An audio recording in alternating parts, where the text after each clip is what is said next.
নমস্কার, জয় শ্রী গণেশ। স্বাগতম আপনাদের প্রত্যেককে।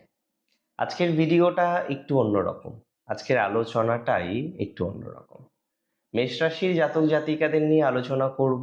রাশিচক্রের অন্যতম স্পষ্টবাদী জাতক জাতিকাদের নিয়ে আলোচনা করব, যাদের মনের মধ্যে অন্তত জিলিপির কোনো প্যাচ নেই। আর এই কারণেই মেষ রাশির জাতক জাতিকারাও মনে করেন যে অন্য কারোর মধ্যে হয়তো অতটা প্যাচ নেই। অ্যাকচুয়ালি যে যেমন স্বভাবের, সে তার অপোনেন্টকে, তার অপোজিটকে অনেকটা সেরকমই ভাবে। এটা তো একটা স্বাভাবিক বিষয়, সেটা আমরা প্রত্যেকেই জানি। কিন্তু এই ভাবনাটাই আমি দেখেছি মেষ রাশির জীবনচক্রে অনেক সময় কাল হয়ে দাঁড়ায়। এই ভাবনাটাই মেষ রাশির জীবনচক্রে নানা রকম সমস্যা তৈরি করে ফেলে। আপনারা হলেন আগুনের মতো স্পষ্ট, সরল, যে কোনো কাজে ঝাঁপিয়ে পড়ার মতো ক্ষমতা আপনাদের মধ্যে আছে। আপনাদের জীবনে আমি দেখেছি যে শত্রুতা একটা বড় সমস্যা। আর মেষ রাশির একদম ছোটবেলা থেকে শত্রু সমস্যায় ভোগান্তির টেন্ডেন্সি, যে কারণে আমি একাধিকবার হয়তো মেষের শত্রু নিয়ে আলোচনা করেছি। আজকে শত্রু নিয়ে আলোচনা করব, কিন্তু শত্রু কেন হয় সেটা নিয়েও আলোচনা করব। অ্যান্ড সবার প্রথমে বাস্তবিক একটা প্রেক্ষাপট বুঝে নিতে হবে। হ্যাঁ, মেষ রাশির জাতক জাতিকারা চরম এনার্জেটিক, কিন্তু আপনি জানেন যে বাস্তবিক জীবনে এরা এনার্জেটিক হলেও মনোজগতে এরা অত্যন্ত একা, ভীষণ রকম একাকিত্বে ভোগে মেষ। এবং একটা খুব সাধারণ বিষয়, যে আমরা যাদেরকে হেল্প করি অনেক সময় সেই মানুষটি থেকে প্রয়োজনে সহযোগিতা পাওয়া যায় না। মেষের ক্ষেত্রে এটা যেন জীবনের প্রতিটি পর্যায়ে প্রযোজ্য হয়। এরা যাদেরকে যাদেরকে হেল্প করে কোনোদিন তাদের থেকে সহযোগিতা পায় না। একটা আনকোড়া মানুষ, অচেনা মানুষ মেষকে হেল্প করতে পারে, কিন্তু জানা মানুষ, যাকে মেষ বিশেষ করে হেল্প করেছে, সে কখনোই কিন্তু হেল্প করতে চায় না। মেষের ষষ্ঠপতিকে বুধ। মেষের মধ্যে আছে হাই এনার্জি, হ্যাঁ ইগো আছে মেষের মধ্যে। আর মেষের যারা শত্রু তাদের মধ্যে আছে কূটনীতি, বুদ্ধি। আর আপনারা জানেন বুদ্ধিং যস্য বলং তস্য, তাই না? তাই সেই ধূর্ত বুদ্ধির কাছে, কূটনীতির বুদ্ধির কাছে মেষকে মাঝে মাঝেই কিন্তু হার মানতে হয়। মেষের সবার প্রথম শত্রু কে জানেন? মেষের অফিসের বস। যে বস উপরে উপরে সারা জীবন আপনাকে প্রশংসা করে, যে না তোমাকে ছাড়া চলবে না, তুমি রেসপন্সিবিলিটি নাও, তুমি দায়িত্ব নাও। আহ, এবং বস তো জানে যে এই ছেলেটাকে দায়িত্ব দিলে, একে প্রমোশন দিই আর না দিই, একটু যদি প্রশংসা করি এবং একে যদি একটু দায়িত্ব দেওয়া হয়, সেই দায়িত্ব এরা লুফে নেবে এবং কমপ্লিট করবে। কিন্তু বস কোথাও যেন গিয়ে ইনসিকিউরিটি ফিল করে আপনাকে নিয়ে। দিস ইজ দ্য রিজন যে বস কেন মেষের শত্রু হয়। নাম্বার ওয়ান, বসের ইনসিকিউরিটি। নাম্বার দুই, বস অনেক সময় আপনি বসের ভুলও ধরিয়ে দেন, মুখে মুখে আপনি মাঝে মাঝে কিছু কথা বলে দেন, সেটা বস নিতে পারে না। তাহলে দুটো রিজন কিন্তু খুব স্ট্রং। একটা হলো আপনি অতিরিক্ত সত্যি কথা বলেন, স্পষ্ট কথা বলেন। বসকেও হয়তো বিভিন্ন সময় স্পষ্ট কথা বলেছেন, মুখের উপরে কথা বলেছেন, যে কথাগুলো বস নিতে পারেন না। এবং দুই নম্বর, আপনার অতিরিক্ত কর্মদক্ষতা, হাই পারফরমেন্স বসকেও কিন্তু ইনসিকিউর ফিল করায়। সো মেষ রাশির জাতক জাতিকাদের বসের শত্রুতার কারণ হলো ঠিক এরকম। দু নম্বর শত্রুকে নিজের ভাই বোন বা সিবলিংস। খুব ইন্টারেস্টিং, আমি বহু ক্ষেত্রে দেখেছি মেষ রাশির জাতক জাতিকারা তাদের ভাই বোন দাদা ইত্যাদি মানুষদের জন্য প্রচুর স্যাক্রিফাইস করেন। ইভেন আর্থিক স্যাক্রিফাইস করা, আর্থিক সহযোগিতা করা, এটা কিন্তু দেখা যায়। কিন্তু মেষ রাশির জাতক জাতিকাদের এই সিবলিংসরাই সব থেকে বড় সমালোচক হয়ে ওঠে, এবং তারা আপনার ভালোটা মেনে নিতে পারে না। পারিপার্শ্বিক সমাজে আপনার বদনামও তারা কিন্তু করে থাকে। কেন করে? রিজনটা বুঝতে হবে কেন করে। মেষ রাশির জাতক জাতিকারা নিজের চেষ্টায় অনেক দ্রুত এগিয়ে যায়। সমবয়সী বা সমসাময়িক যে সিবলিংসরা আছে তাদের থেকেও মেষের সফলতাটা অনেক বেশি। আর এগিয়ে যাওয়াটাই ভাই বোনদের মধ্যে সম্পর্কটা ধীরে ধীরে ধীরে ধীরে নষ্ট করতে থাকে। এবং এটা মাথায় রাখতে হবে যে মেষ রাশির ম্যাক্সিমাম সিবলিংসদের মধ্যে আমরা শত্রুতা দেখেছি। তবে বলতে অবাক লাগে বা ভাবতে বেশ অবাক লাগে, মেষ রাশির অনেক সময় লাইফ পার্টনার বা ব্যবসায়িক পার্টনার চরম শত্রুতে রূপান্তরিত হয়। মানে এটা আপনি ভাববেন দাদা এটা কোনোদিন হয়, বাট এটা প্র্যাকটিক্যাল, অনেক ক্ষেত্রে হয়।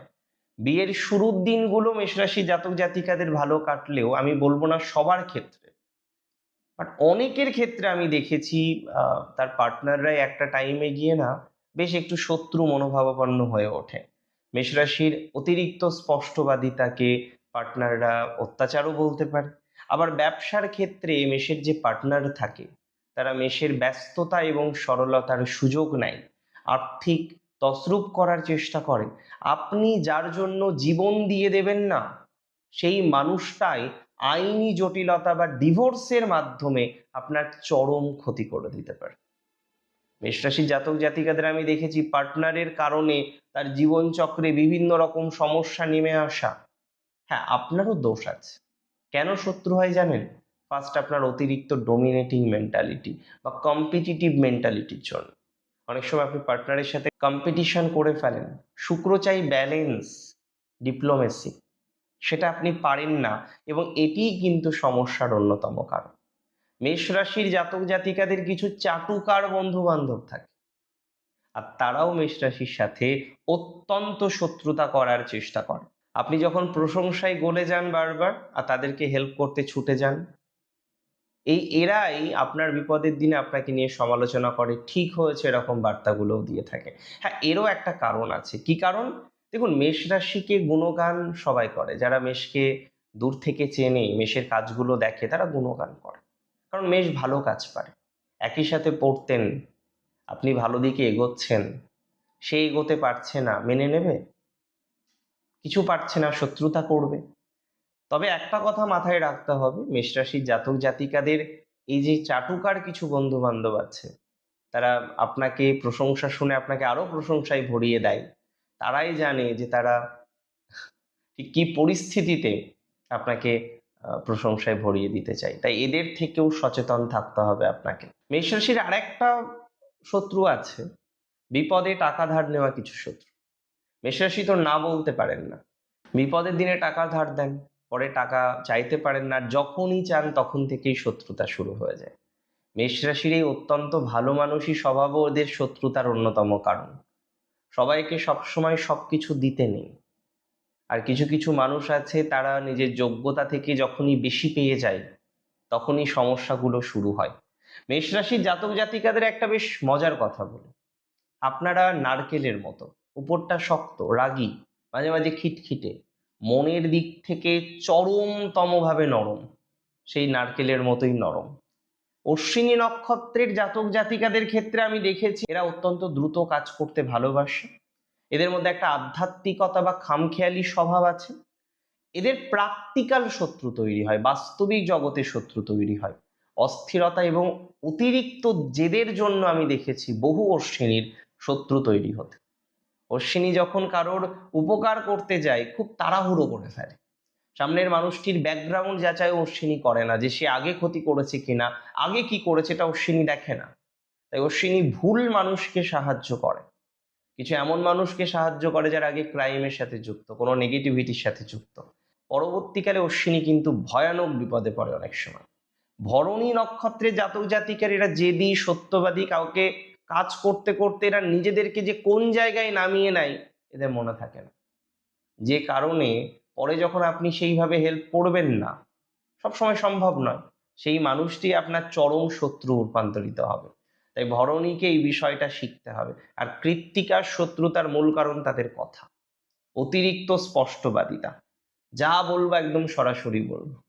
এই কোয়ালিটিগুলোর জন্যও আমি দেখেছি কৃত্তিকার শত্রুতা তৈরি হয়। আমি বলে দিই আপনাদের কিছু টিপস যাতে শত্রু কম থাকে।